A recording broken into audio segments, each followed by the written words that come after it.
بسم اللہ الرحمن الرحیم۔ السلام علیکم، میں ہوں آپ کا بھائی عباس حمدانی۔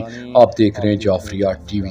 آج کا ہمارا موضوع سخن ہے، کیا ہمارے شہنشاہ زمانہ اجر اللہ فرج شریف کی غیبت ایک گناہ رحمت بھی ہے؟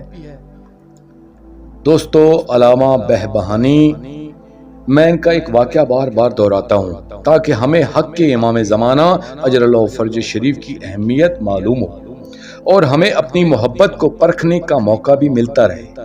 وہ واقعہ یہ ہے کہ ایک دن انہوں نے حرم اطہر نجف اشرف میں دوران خطاب یہ فرمایا کہ ہمارے شہنشاہ زمانہ اجر اللہ فرج شریف کی غیبت ایک گناہ رحمت بھی ہے۔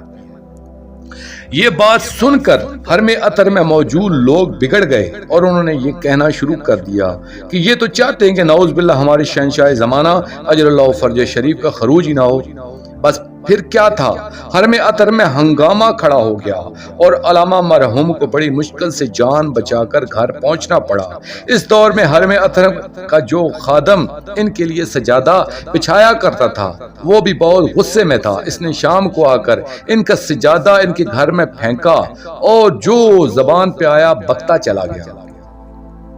رات کو اس خادم نے خواب دیکھا کہ شہنشاہ امام زمانہ اجر اللہ فرج شریف اس کے گھر میں تشریف لائے ہیں اور اس سے فرماتے ہیں کہ ہمارا خروج ہو گیا ہے، اس لیے تم پہلے اپنی اصلاح کر لو۔ وہ عرض کرتا ہے کہ جو آپ حکم دیں میں حاضر ہوں۔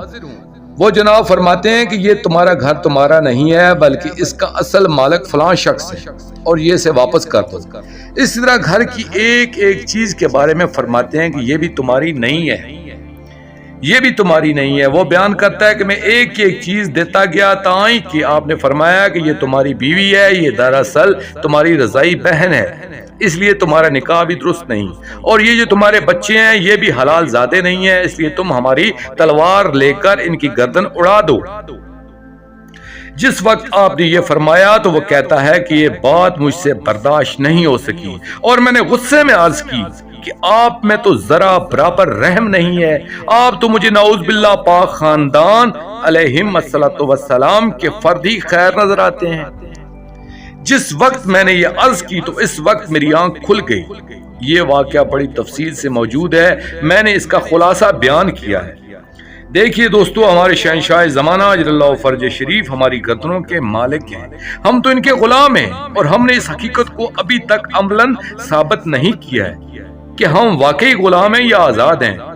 جناب مولوی ہدایت حسین جو میرے چچا کا حکم رکھتے تھے، اپنے زمانے کے بہت بڑے عالم تھے اور مشرف بارگاہ بھی تھے، اور اپنا ایک واقعہ سناتے تھے۔ وہ فرماتے تھے کہ ہم سندھ کے کسی دیہات میں مجلس پڑھنے تشریف لے گئے تو وہاں معلوم ہوا کہ یہاں ایک مجذوب مست رہتے ہیں اور وہ جو بات بھی فرما دیتے ہیں 100% درست ثابت ہوتی ہے، جسے دعا دیتے ہیں تو پوری ہو جاتی ہے۔ جب ہم نے یہ بات سنی تو ان کی زیارت کا شوق ہوا اور ہم ان کی طرف چلے گئے، اور وہ دریا کے کنارے کھلے میدان میں رہتے تھے۔ جب ہم ان کے قریب گئے تو ہمیں دیکھ کر کیچڑ میں جا گھسے تاکہ ہم کے مزید قریب نہ آئیں۔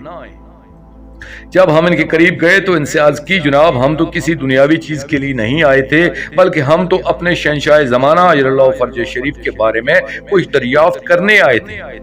یہ سن کر انہوں نے ایک طنزیہ امیز کہکا لگایا اور اس کے بعد غصے سے بھری ہوئی نظروں سے ہمیں دیکھا اور فرمایا، تم اپنا حلیہ دیکھو، اپنا رہن سہن دیکھو، بات چیت دیکھو، کیا تمہارا بھی کوئی امام زمانہ ہو سکتا ہے؟ تم تو اپنے امام زمانہ خود دو، جو کسی کا غلام ہوتا ہے کیا اس کا لباس و خوراک اسی طرح کا ہوتا ہے؟ اسی بات نے انہیں ایسا متاثر کیا کہ دن رات روتے رہے، اور جب تک ان کا رابطہ اپنے شہنشاہ زمانہ اجر اللہ فرج شریف سے نہیں ہو گیا انہوں نے رونا بند نہیں کیا تھا۔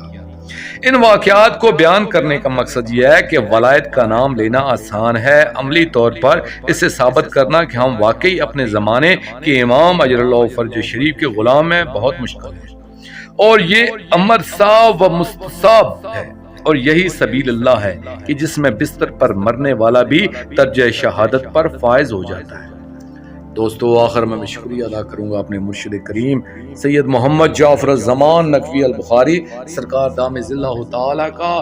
یہ مضمون میں نے ان کی کتاب نہج المعارفت فی اسماء القائم جلد 1 اسم سبیل اللہ سے پیش کیا ہے۔